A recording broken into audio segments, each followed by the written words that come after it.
Sekitar 68 hingga 66 juta tahun dahulu, di dataran luas Amerika Utara Purba, hidup seekor dinosaur yang kelihatan seperti kereta kebal hidup. Namanya Ankylosaurus.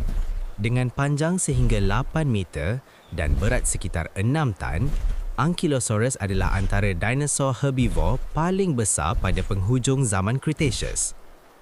Untuk membayangkan saiznya, seekor Ankylosaurus dewasa boleh menjadi seberat seekor gajah Afrika, tetapi badannya jauh lebih rendah dan lebar, seolah-olah sebuah kereta kebal raksasa yang bergerak di atas 4 kaki pendek dan kukuh.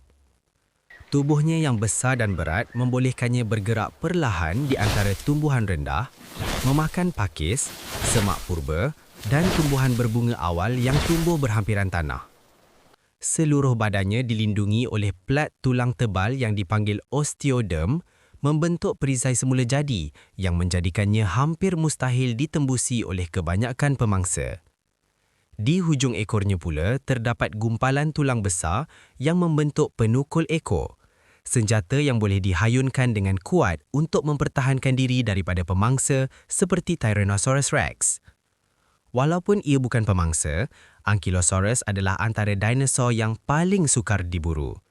Di dunia yang penuh bahaya, dinosaur ini membuktikan bahawa kadangkala saiz besar dan perlindungan yang kuat adalah strategi terbaik untuk terus hidup.